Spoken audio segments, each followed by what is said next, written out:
Okay, I just wanted to start this today, working on more new stuff. I got some more new equipment, just more things. I really got to mow.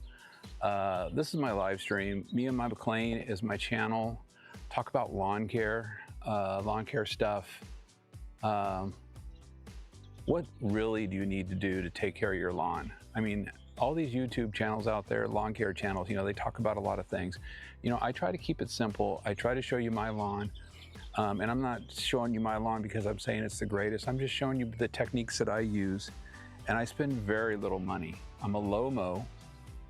I maintain 8mm Kentucky bluegrass and 2mm bent grass putting green. And the techniques that I use will work just as well for somebody who does a rotary mow at 2mm. There's no secret to lawn care. There's not all these gimmicks and expensive fertilizers and things that you need to use to take care of your lawn. And that's just a lot of the things I talk about. My biggest thing though, and why I do lives, is I really like setting it up. I mean, I have all this equipment that I got. I really enjoy doing it. And to me, it's just the fun of doing video, setting up video cameras. I have a whole new thing that I didn't even start yet because I've been working. We had a grandbaby and stuff, so I'm getting a real late start today, but I have to mow. I did not mow at all this week. I need to mow my putting green as many times as 3 times a week, and I haven't mowed it once in 7 days or 6 days. I mowed it last Sunday. So I really need to get to that. I'm getting a really late start because our grandson just left about 20 minutes ago. And so I wanted to get this done. I just wanted to do a live. I wanted to talk about a few things, but mainly I'm just doing a mow. And I'm going to show you the continuation of the progress of my lawn and everything that's going on with it. I need to check let's see here. So here you can see my setup here on my mower. I have my mower cam going. So I better add some fuel.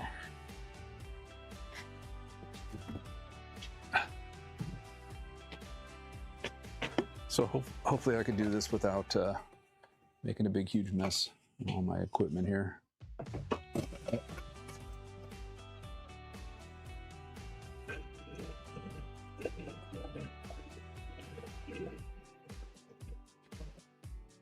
So I just use fuel stabilizer in my fuel.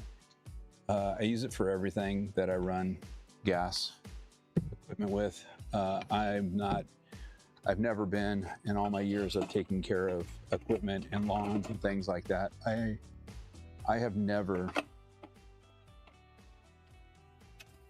used any kind of special fuel for anything. I don't use the ethanol-free, anything like that. But what I do is I run all the fuel out of my line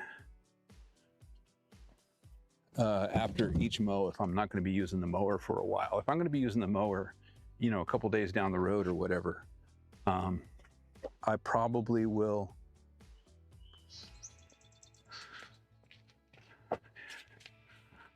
just empty the fuel tank. Not the fuel tank, but the fuel line. I just let the lawnmower run until it is completely empty. So I'm just going to set this up here, and like I said, I really just need to get this mow done. I'm going to try to capture as much stuff as possible. I got a few things going on here today with my setup. Let's see here. We got this here. That should be my camera on my mower. A lot of these cameras, because of the way they're set up, I can't even actually see the screen and what they look like. So some of them I don't even know where they're pointing. Like I think this is the drone. I'm going to go ahead and launch this guy and get to it. So my drone's been on for a little while, so it may. Battery's at 87. It should be okay.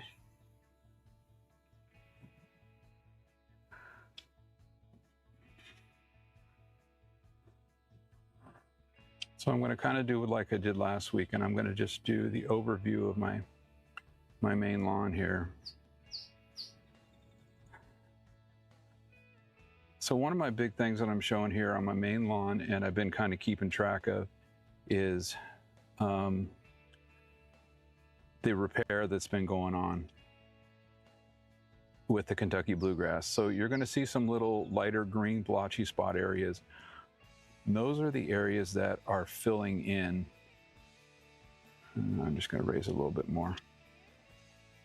Those are the areas that are filling in from some winter kill off I did of some POA with ethofumazate. All right, I think that's good enough. And so because of that, let me see here. I have a new setup on my screen here of where all my cameras are.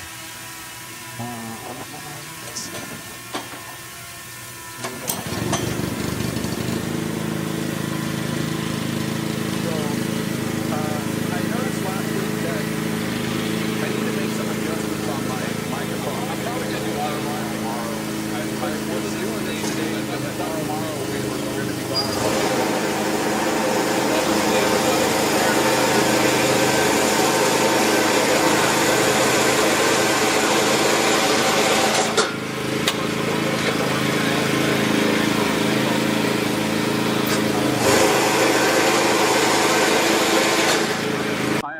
To mow because I need to. There's going to be a lot of grass, so I'll probably end up using my rotary mower to basically vacuum. That's kind of what I use my rotary mower for. It's just an overpriced vacuum cleaner for me.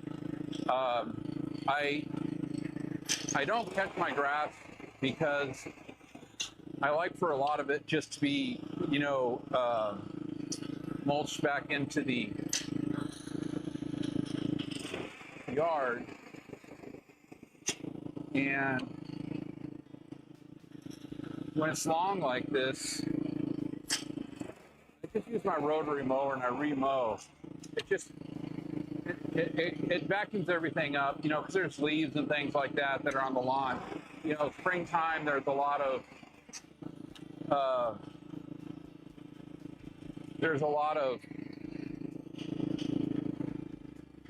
how you doing? There's a lot of flowers and stuff like that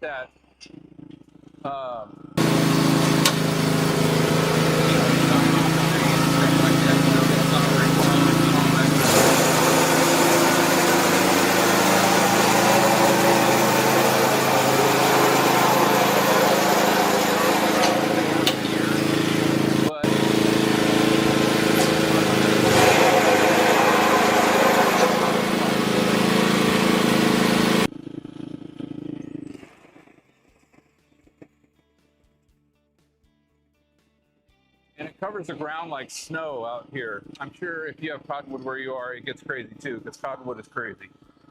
How it just floats around.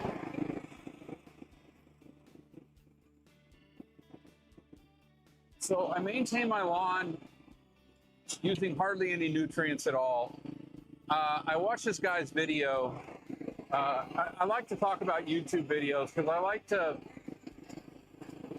And I had put a comment on this guy's video because, and I wasn't being mean or anything like that. I don't really comment on people's videos, but sometimes people say some things, and I just kind of try to put a little bit of, context to what they're saying, because sometimes people just put out stuff and they don't know what they're talking about. And I told the guy I wasn't trying to be, a hater or anything like that. But it was a video on, the Neighbor's Envy. And, Neighbor's Envy, it's a great product. It's going to do a lot of good for your lawn. It's going to make it green, and it's going to add a whole bunch of stuff that you really don't need. But, I mean, I don't care if somebody wants to go out and spend $80 on a bottle of, you know, nutrients, that for the value, what you're spending on it, you can pretty much get the same results for 83 cents a square foot. And this is my own calculation, you know, using the products that I use. You know, and I'm not trying to make anything up or make anything, you know, sound like it's really extreme or anything like that.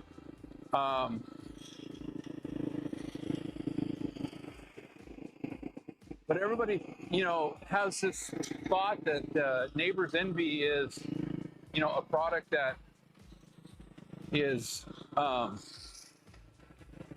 so great because of what it does for your yard, you know, how green it makes it and all that kind of stuff.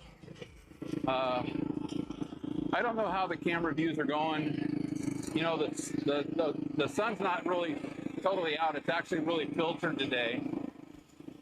So the green color, you know, I don't know in my life how it comes through. I mean, I'm looking at it right here. I think in the drone shot I saw it was kind of showing. Plus when I mow it here, it shows you, you know, as I'm mowing, I'm losing,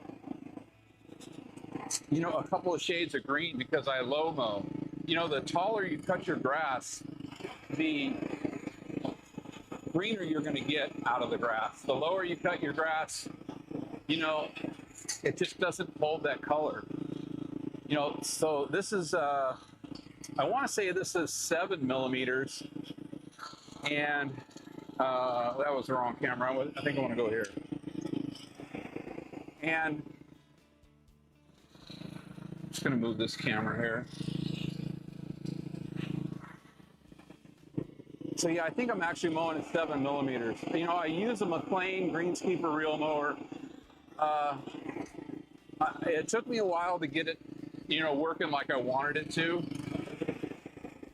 As far as cutting, my biggest thing was the putting green and how I was cutting the putting green. You know, and I cut it at 2 millimeters now. I mean, right now the growth is probably as high as 6 or something like that. Like I said, I'm really trying to do a quick mow today just to get it done. It really needs to be done. I have a real hard time keeping up with the growth in my grass, but I'm really pushing growth right now with nitrogen. And getting back to the Neighbor's Envy video, you know,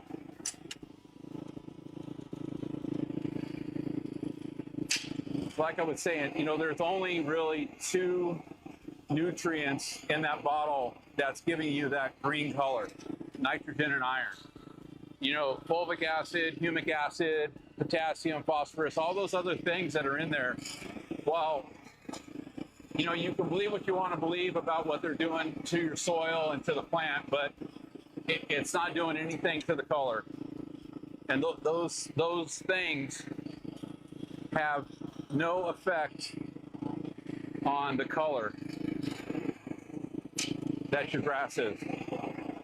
And, you know, people who just don't spend all their time, you know, learning and knowing about their grass and, you know, what's really behind what's making it look good. You know, what in the nutrients is making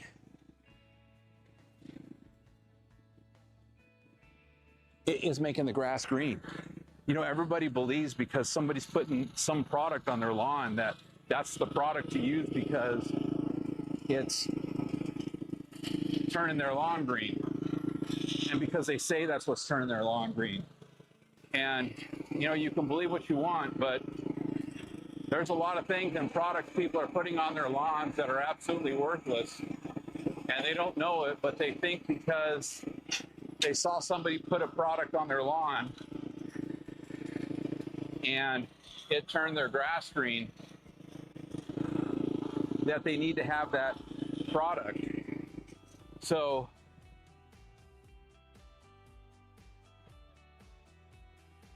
and that's all I was basically telling the guy, because what he was saying how all these products in this you know, Neighbor's Envy are what's making your grass look so great and so green and all that kind of stuff. And fulvic acid, humic acid have absolutely nothing to do with, to tell you the truth, they really aren't doing anything to your grass. People will tell you to apply humic and all these kinds of stuff for drought tolerance or drought resistance and all that kind of stuff. And while it may be true that humic acid can provide some relief to your turf grass during stress, during drought, heat stress, potassium, and all that stuff, the reality is you have to apply that stuff at the exact time that the plant needs it. But if the soil already has, say, potassium in it, more potassium isn't going to help. Because what's going to happen is the plant has this great ability to repair itself. When it needs something, it talks to, and when I say talks to, I'm not saying like, they have a conversation and stuff like that, them and the microbes. What I'm saying is it has the ability through chemical reactions, the release of, and now my brain just went totally blank, of amino acids and just all these different chemical reactions they have that basically is the way it communicates with microbes and saying, hey, we're in stress. I'm going to create this enzyme so that you can help me. So you can help me absorb some amino acids or some enzymes or whatever. I'm totally drawing a blank on where I'm at here. But the plant is basically communicating with the soil, with the microbes, and they're constantly, working with each other to produce what the plant needs. There is no feeding the microbes. There is no, all these different things that people talk about. You've got billions upon billions of microbes in, a very small amount of soil that are constantly doing something.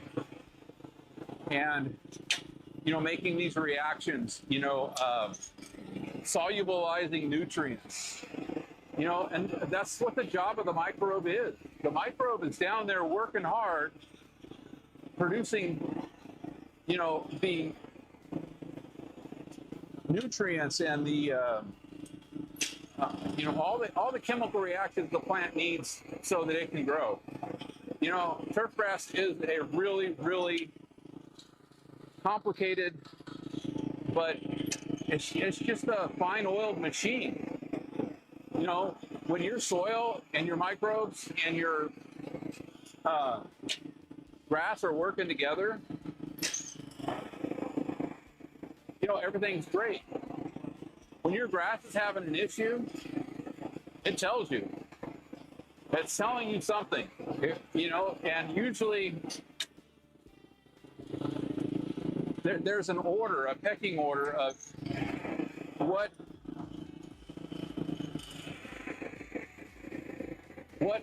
things you should be checking whenever you have a problem with your yard. And a lot of it starts with the basics, light, water, disease or, damage. And then you start moving into nutrients. You don't move into nutrients until it's like one of the very last things you check. And most of the time, if you're nutrient deficient, the grass is going to tell you by what it's showing you. And knowing how to determine if you have like a potassium deficiency or a phosphorus deficiency. You know, those are some of the things that you might get. But for the most part, and generally speaking, you never need to apply potassium and phosphorus in your lawn. You know, the environment provides that pretty much automatically, you know, through, you know, mineralization of soil, rocks, rain. You know, doing what I'm doing right now, mowing my lawn and just putting all my grass blades back into the soil, into the ground. You know, this is all activity for the microbes. And that's one of the biggest things that I like talking about is microbe activity. You don't need to do anything to stimulate the microbes. You don't need to do anything to add to their livelihood. You know, you don't need to do anything to increase their population. They have plenty of things to do as it is. And because of that, just being able to provide everything else you need, water, nitrogen, and mowing to your plant. I mean, that's really the basic things you need to be doing.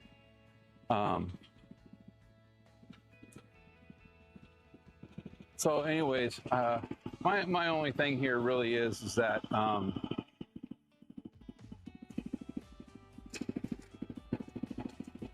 don't get fooled by what a lot of people are trying to tell you and sell you.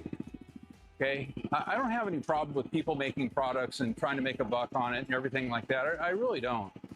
But what I have a problem with is I have a problem when people are trying to sell you something that you don't need and telling you that you need it because of what it's going to do for you, whether it's for your body, whether it's for your grass, you know, no, it doesn't matter, whatever it is. So, please put that down.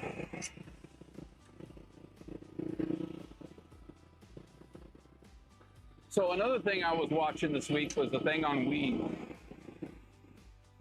You really have to watch out what people are talking to you about weeds in lawn care.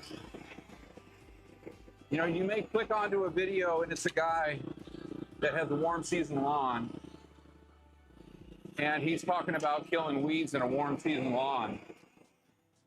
He's not really saying, you know, I'm doing this on Bermuda grass. I mean, you know, you may not even know what Bermuda grass is. You know, I'm learning that, you know, a lot of people don't really understand a lot of things about grass and how easy it is to grow. You know, they see something or they hear something or they do something that they've done forever and they think that's what they need to do to make their grass look good, but they really don't. And I'm learning this because I've mentioned and I've talked about the project I've been doing over at a house in my neighborhood. It's a little far away. And, you know, I drive over there every day and I'm watching the progress. And just a quick little update on that.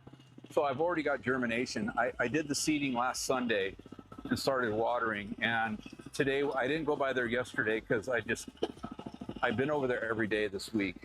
And so I didn't go over there yesterday. Our grandbaby came over and spent the night last night, so I didn't go there yesterday.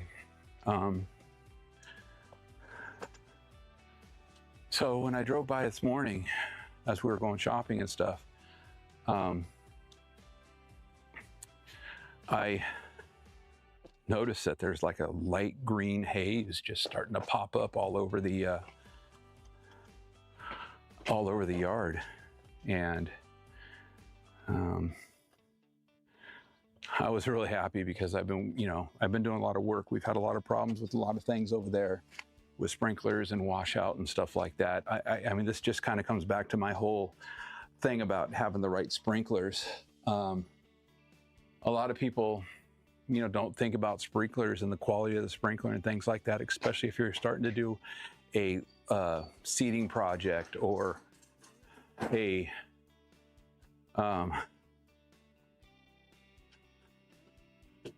okay, well, that camera's not working. That's great. I wonder if the battery went out on this thing. Sorry, this is one of my new pieces of equipment. I've just been trying to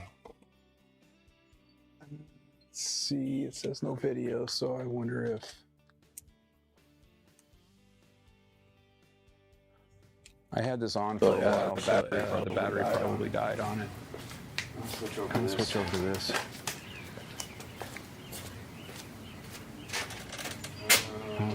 Let's see, there's that.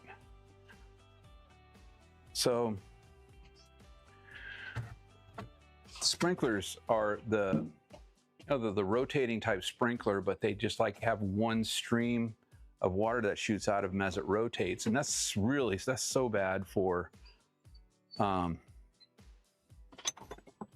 new grass because the way it hits the grass and the ground and all that stuff. I mean, I've rolled and I've put peat moss down. I've done all these things over there to make it so that it will not, wash away. I mean, I've done everything I can, and it's still washing away.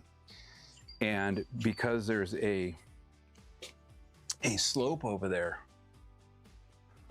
just turn this camera off. Because there's a slope over there, my biggest concern was getting washout on the slopes and the hills. And I was getting that. But the problem wasn't the slope so much as it was the water, the stream of the water coming out of the sprinklers. And so I should have blown this thing off here. And I just had these areas where, oh my God, it was just terrible. There was like little rivers and, washout marks that were being, left.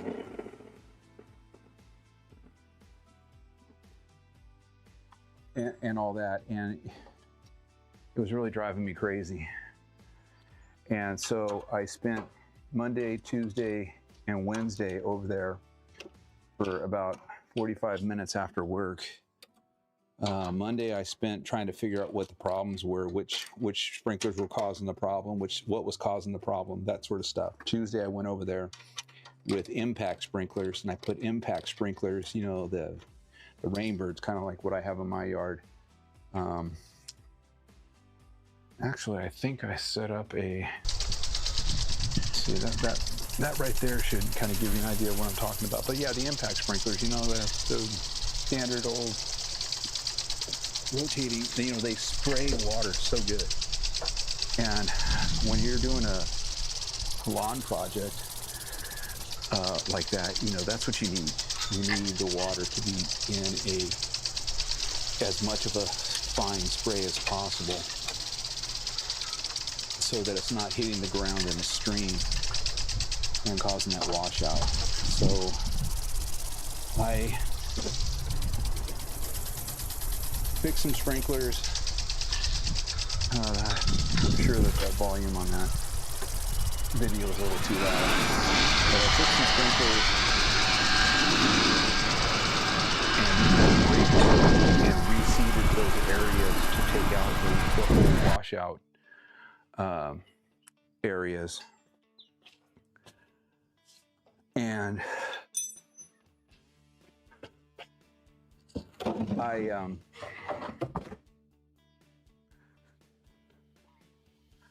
got it fixed pretty well. I mean, there's still a couple of spots from some other sprinklers.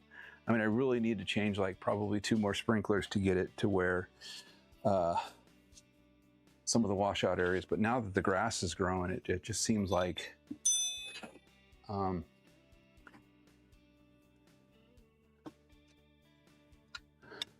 need to, so I'm lowering this down to 2 millimeters. That's what I'm doing right now.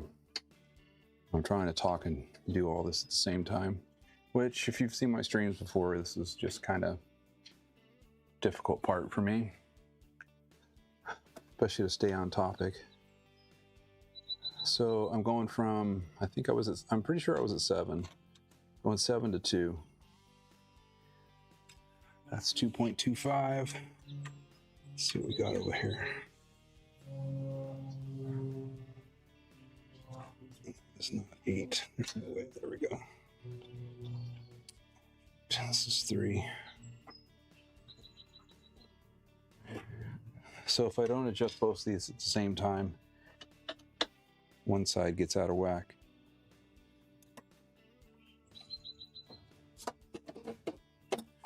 And what I found is I need to kind of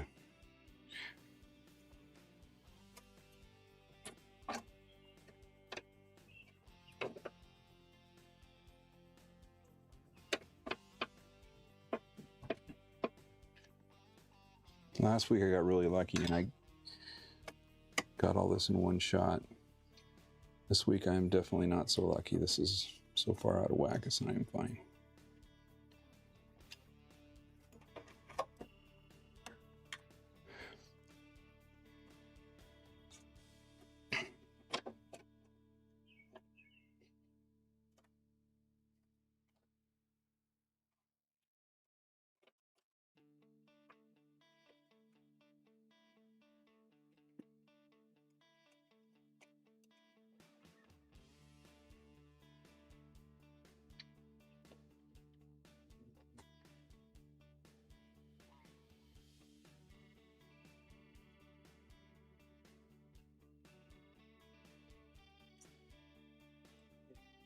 Good.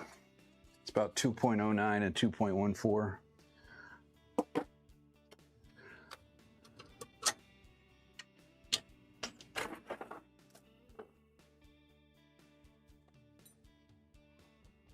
So hoping all things go well, I think I want to go over there and I want to add a little more seed to some more of the washout areas and use my garden weasel to kind of mix those into the ground, change another sprinkler.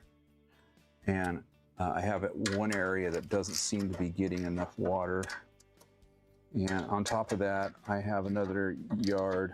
I think I'm going to be able to squeeze in one more before it gets too hot. I've been checking the 30, 45 day forecast, and it seems like our temperatures are going to be pretty mild, no higher than 70. And hopefully if that stays, and that's going to be the case, I just did a final cost for this other guy that wants me to do his yard. I don't know if he's going to go for it because I'm not, this is not my job. And I have other things I need to do too. I mean, I want to help him out. His yard looks terrible. It's really a mess. But if he doesn't want to do it, it's really no problem to me. I was going to have Jason do most of the work and, pay him, most of the money. And I was just going to help on like doing the seeding and stuff like that. Because Jason's done a couple of jobs like this with me, and he's got the gist of how we do this. How we reset a lawn, do a total renovation. So I do have a bunch of video that I'm going to put together. I like to do one video of the whole job, start to finish, so you can see everything. Because I know most people like to do lawn renovations in the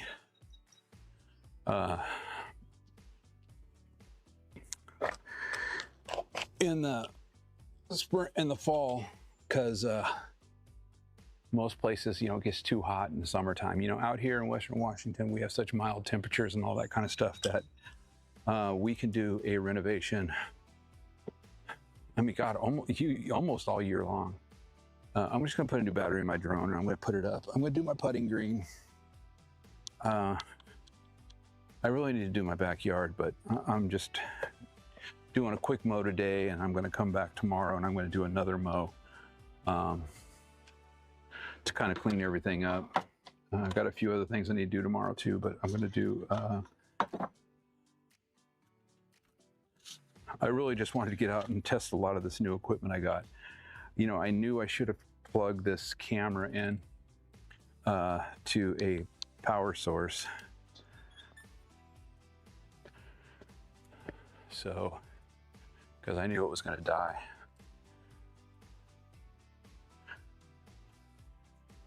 Hey Mark, how you doing? Good.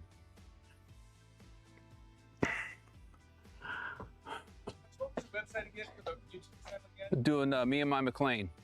Me and My McLean.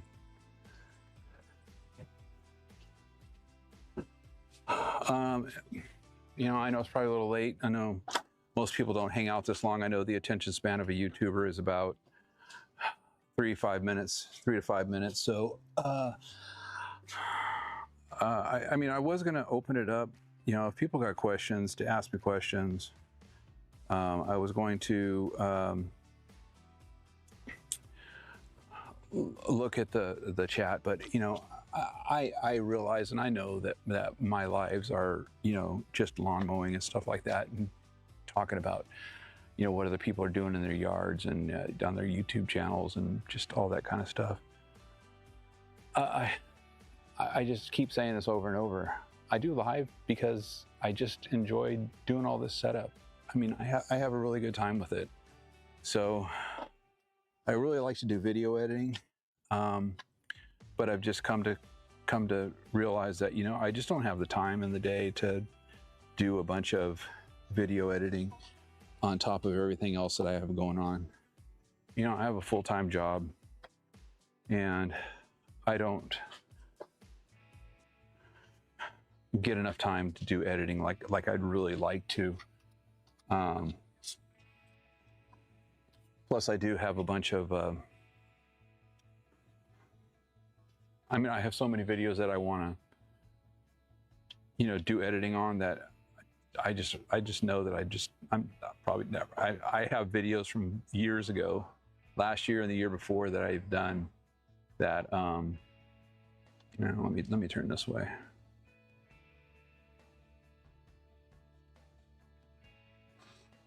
Oops. Let's see here. Let me try to do this.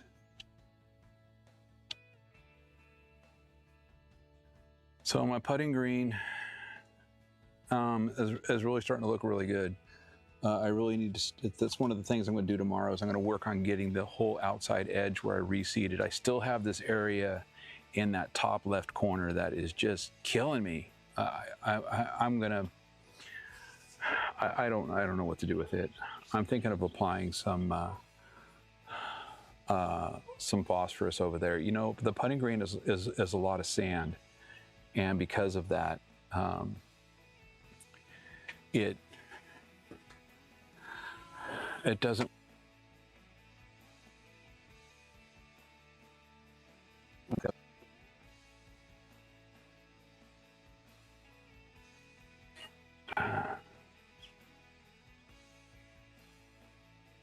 So because it doesn't retain a lot of nutrients, I just have this feeling that it's probably deficient, and a little bit of phosphorus might help it. You know, I don't really, other than, you know, mowing the grass blades back into the grass, I haven't put any compost, I haven't put any phosphorus, I haven't put anything on this lawn in 3 years, especially this putting green. I just add nitrogen, and I realize that it is probably becoming a little deficient on a few things. I mean, although it's really good in a lot of places, I'm just noticing it's actually starting to green up a little bit, but I was actually noticing it seemed to be a little bit brown. You know, and I know phosphorus is more of a purple veining type of a thing, but this is new grass. And because it's new grass, it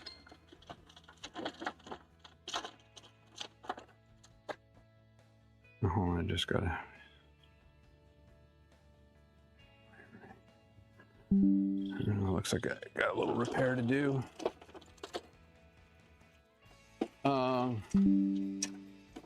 Sorry, that was just the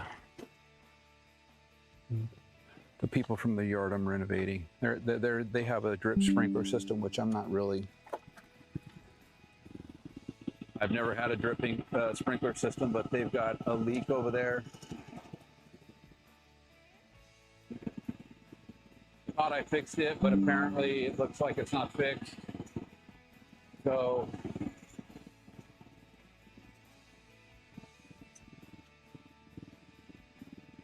oh, this stupid thing. Okay, I gotta go fix something real quick. Just gotta go in the house and come back out.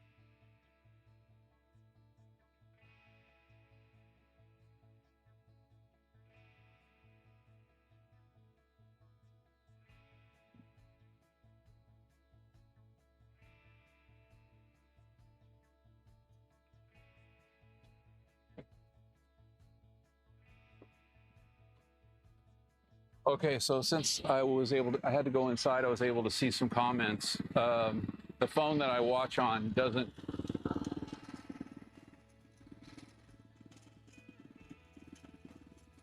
Oh, it didn't reset. And I appreciate you guys, being patient with me. Like I said, I'm doing a mow and I'm trying to do it as quick as possible so I don't. Hold on a second.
Okay, so my switcher program just totally died on me. I have to restart my computer to get it working, and I'm not going to do that.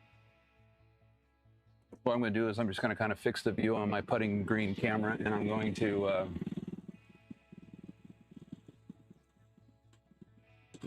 leave it on this drone video.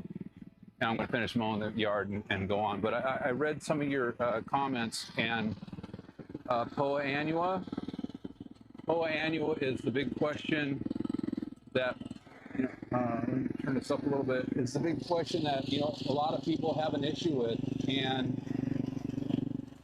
quite honestly, I don't have Poa annua.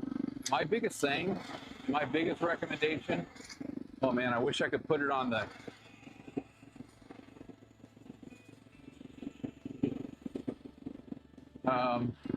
maybe I'm going to switch it to the mower cam because you got to see all this grass that this putting green is putting out right now.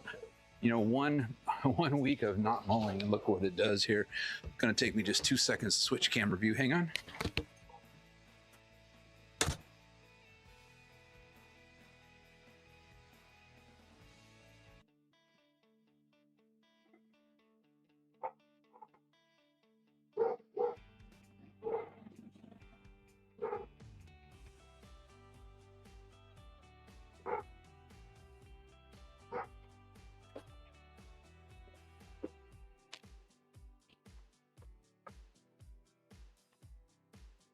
Well, so it seems like my mower cam is not going to come on. So I'm going to just put it on this view here and let it go, fix it a little bit. But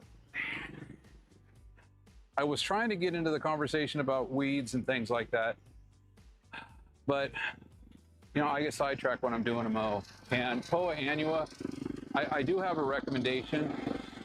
Stop using any product with phosphorus in it,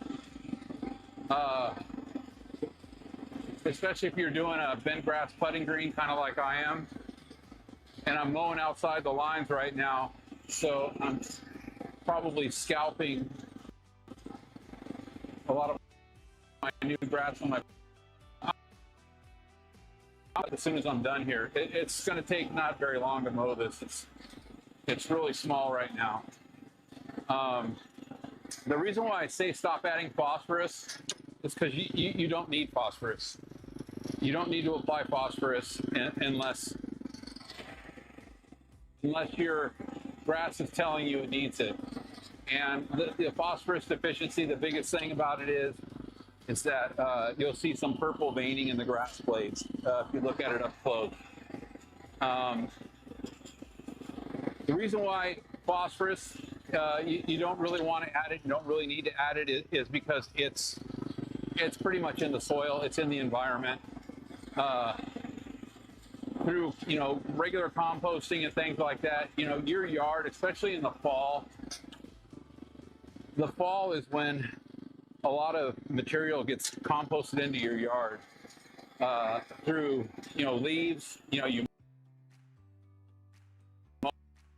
mowing.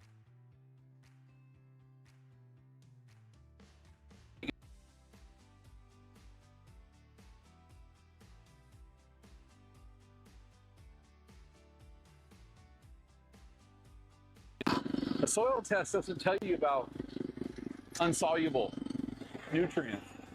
And between the microbes and your turf grass, the grass has its own ability to work with the microbes to get insoluble nutrients available and soluble so that the plant can take it up.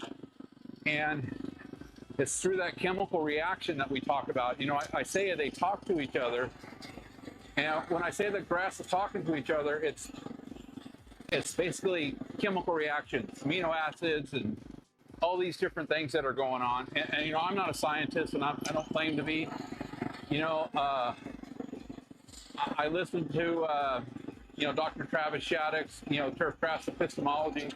That's where I learn a lot of the stuff I do, and he has an online course. He's a PhD, he's a doctor, he's got a doctorate in soil science, and his main thing is soil nutrients.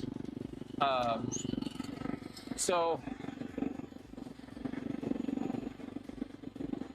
that's why I show my lawn, and I talk about not needing to add a lot of nutrients. Nitrogen and iron is the only thing I've been putting on this lawn for 3 years. Probably this is actually the 4th season of doing that. But getting back to Poa annua, that's a really great way to help control Poa annua. Stop putting phosphorus in your lawns, because you know what? Poa annua loves phosphorus. You can still give the environment for Poa annua, but not having an overabundance of phosphorus in your soil is a really good way to take the first step. Secondly, you got to do a pre-emergent program.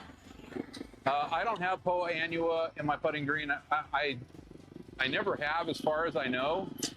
But I mow it so low, it's hard to tell. I don't, because bent grass is so light green already, Poa annua really kind of blends in with it. So it's hard to tell.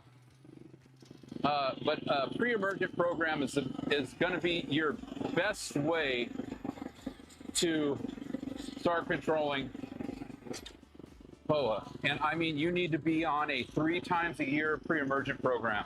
Don't do this garbage everybody tells you about, but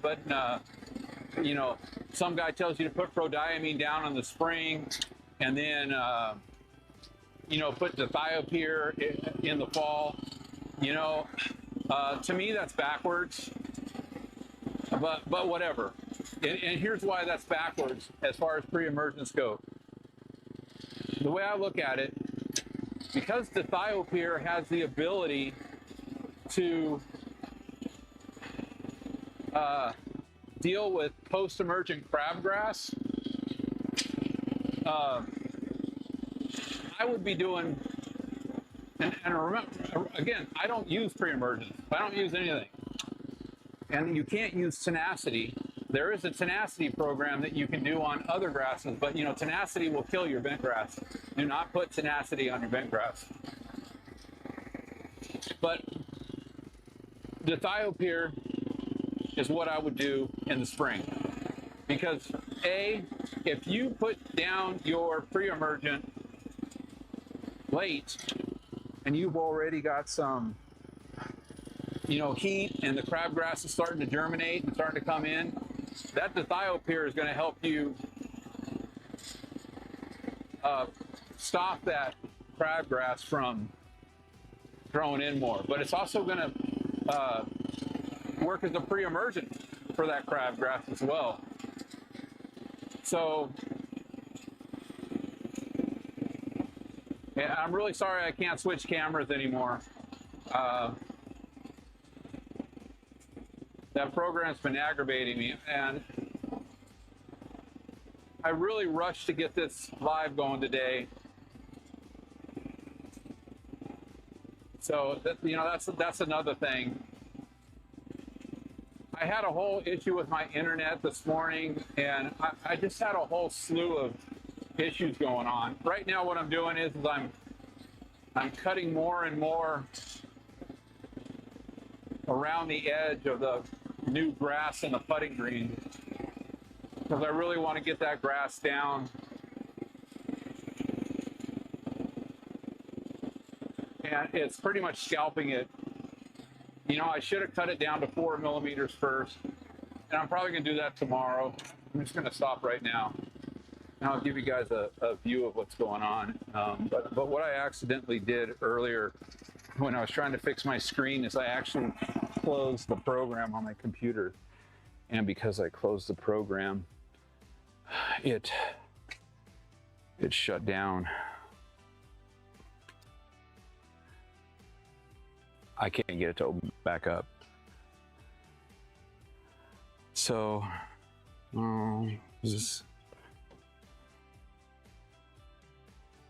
camera's chopped.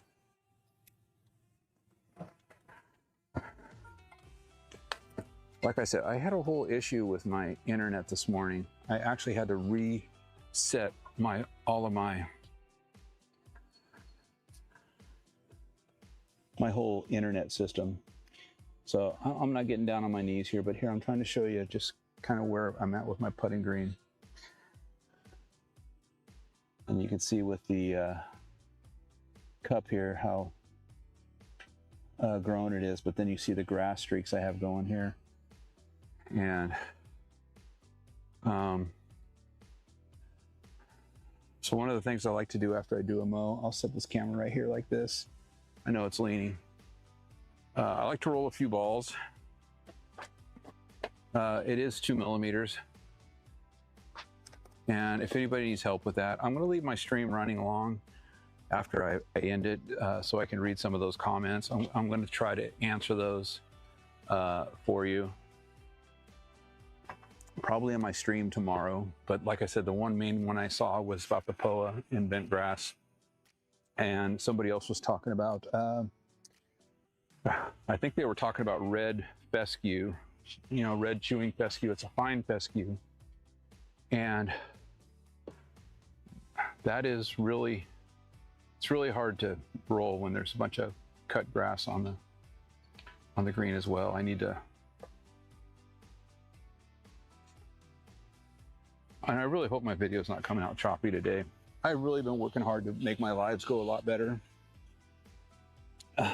Last week, it actually ran fairly well, I thought. I don't know why there's so many issues this week. So this is kind of the uphill direction. And when I say uphill, it's just slight uphill. And one of the things I want to do is I want to do a stemp meter test on this. First of all, with just cutting it at 2 millimeters. And secondly, after I cut it with 2 millimeters, I want to roll it.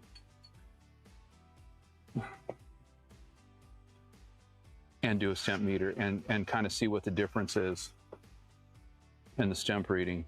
My last year's stemp reading was 8.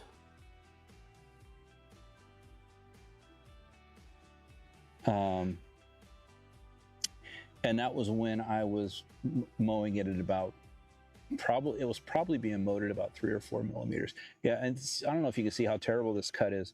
You know, because it was so long, the reel mower is terrible at cutting, you know, too long a grass. You know, like I said, it was probably, trying to see if I can show you some of this cut grass here. It was probably 6 mil at least. You know, there's a little piece of mulch right there that you can see. And that kind of gives you an idea too of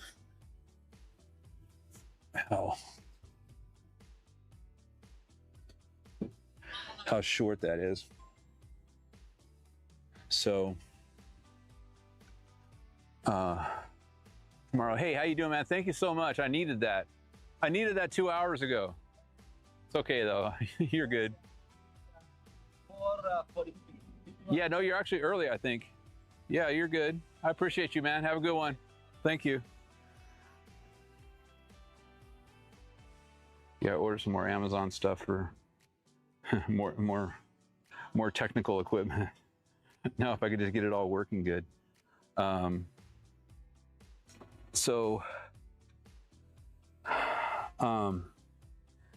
As far as the POA goes, I'll kind of finish that as well. The POA is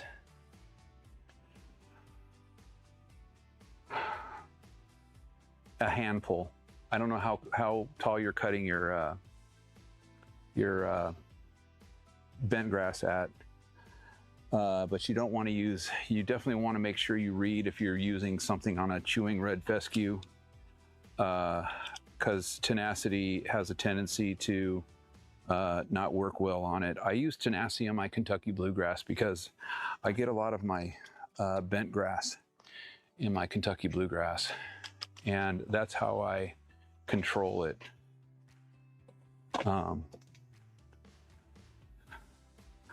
Not sure why on my stream here I can't see the comments.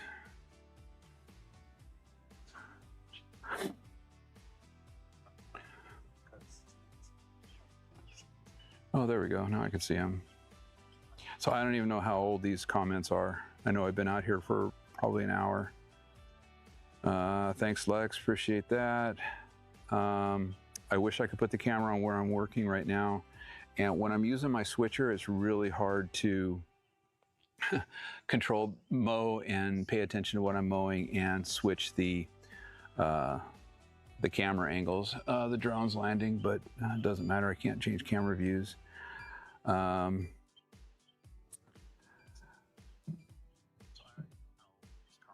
So you're cutting at 12 mil, and I think you said you had a, you said you have a, you bought 3 grooming verticutting units for your Toro Greensmaster 3250.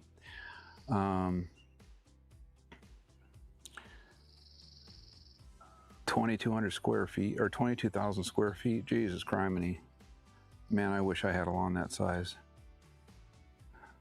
I mean, I have, what, 2,000 square feet and about a 900 square foot putting green. You know, I wish I had that much to work on. But 12 mil, man, that must look really nice, especially if you're able to keep it under control. The one thing I do like to do when I'm trying to deal with POA, let me turn my camera around here real quick. So this little small patch of grass right here that I am maintaining for now. I actually am going to get rid of this. I have a bunch of yard waste over here from my job I did earlier. But so this patch of grass, it literally is the grass that I took out about 3 years ago. I extended my putting green, and when I extended my putting green, you know, kind of all back over in this area back here, when I extended my putting green, I took all that sod that I cut out, and I have a video on it, and I just planted it over here. It was terrible. It looked terrible. It was all patchy. It was all uneven and all everything. And I just wanted to see what I could do by just constantly leveling it and leveling it and leveling it. There's actually a tarp underneath that grass there.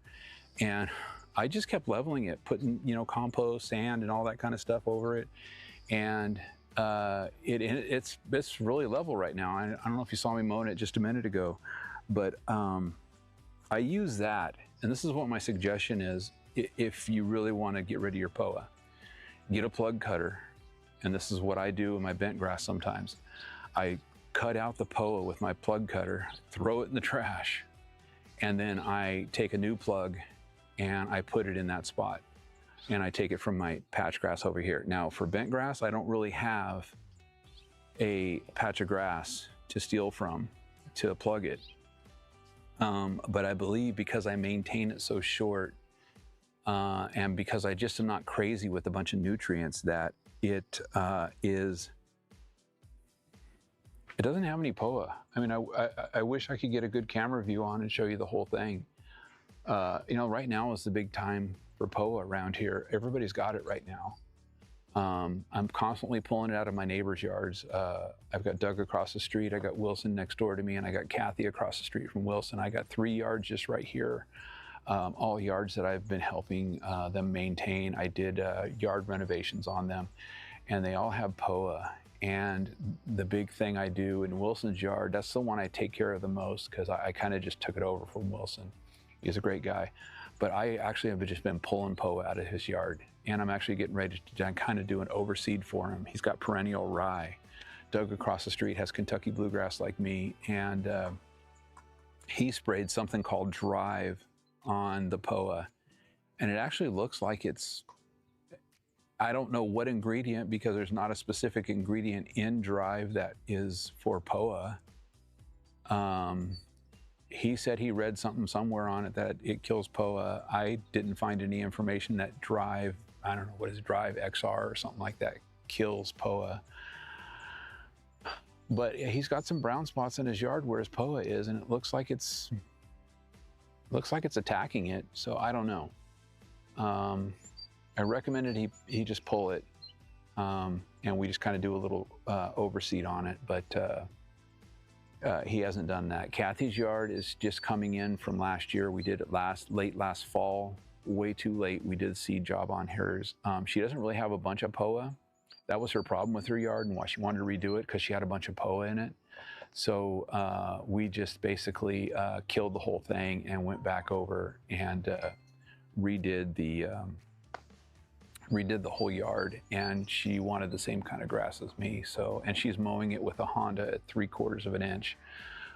So plugging, finding an area of your lawn that's like hidden from everybody, nobody can see it, and just stealing plugs from it, to me, is the best way to get rid of your POA. Just get it out of there, replug it, and stay on top of it.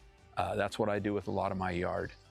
I did it with my backyard. My backyard didn't get a major attack on POA, but it got a little bit, and I have Kentucky bluegrass back there. My backyard really struggles with Kentucky bluegrass because it's really shaded in a lot of areas. So I have some fine fescue back there as well for some of the shaded areas. And then also, because I'm Western Washington and the sun gets so low in the wintertime, the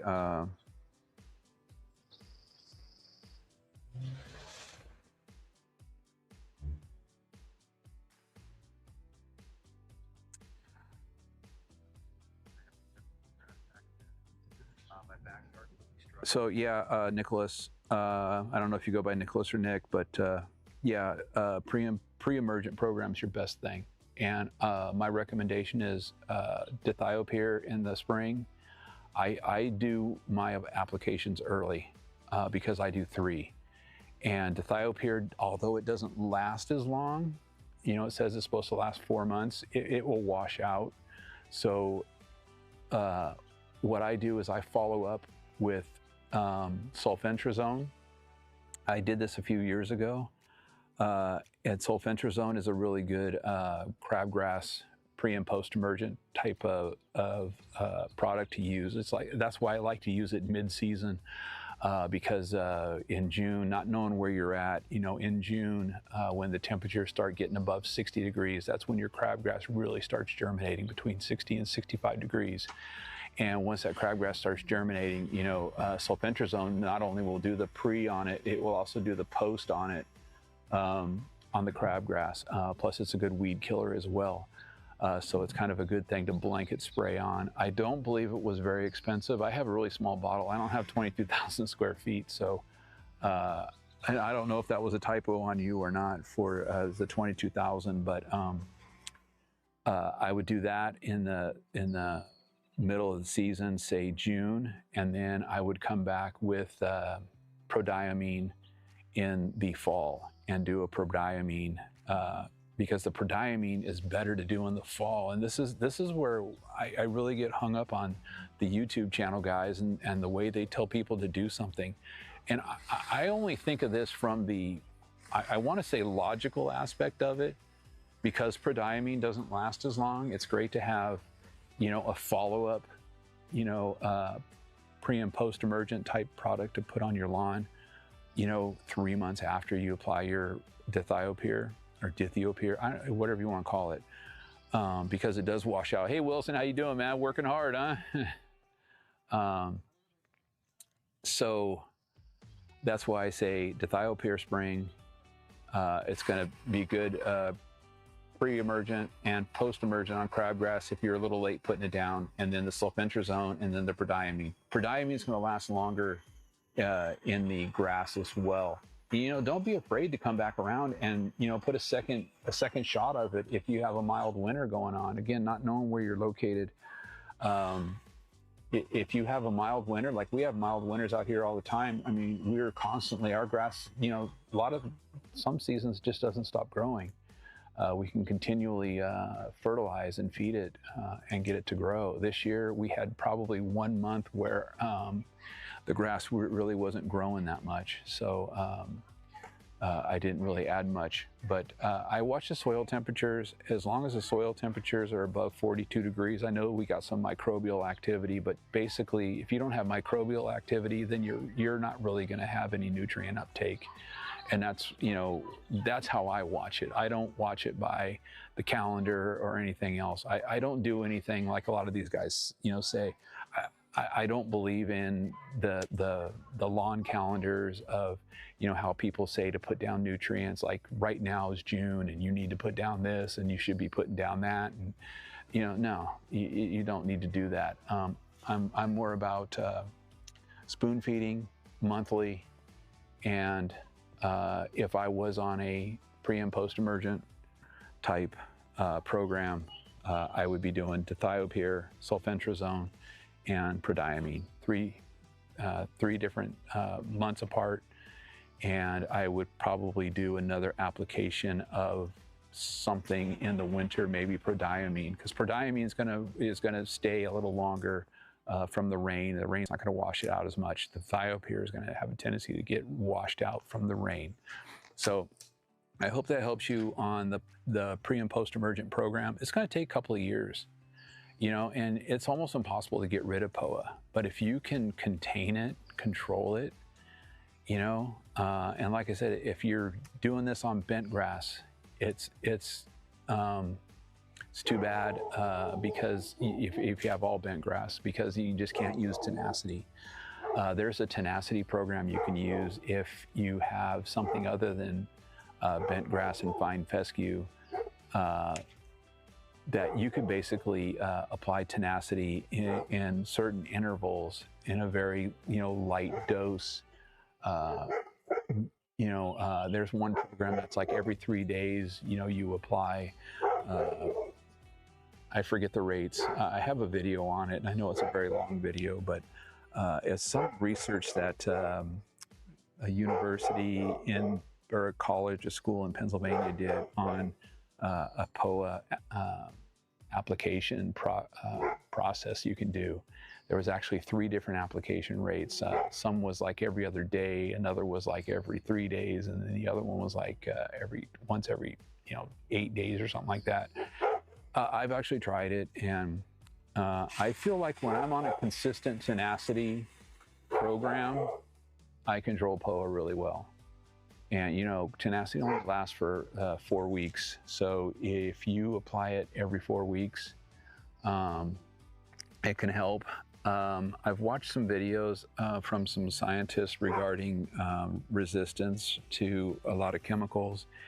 And for the most part, a lot of that is, I'm not going to say total myth and total, not true. There is some truth to it. But a lot of that type of thought and theory applies to golf courses and, stadiums, places where they have large patches of grass and they're constantly treating it for things, and they can use different types of products, that are much stronger and have different, chemicals in it. Us homeowners, we don't really get access to those hardcore, products that we can apply to our lawn that your lawn's going to end up getting a disease resistant to. So anyways, I'm going to just go ahead and cut it off. I'm going to do another live tomorrow and see if I can get my cameras going. I'm going to just put the mower on this real quick and just call it a day for today. It's been kind of crazy for me. It was really frustrating how my internet went out today, so I just kind of dealt with that. Anyways, I got to go inside to shut this down. I'll be back tomorrow probably and do another live for you guys. Thanks for watching.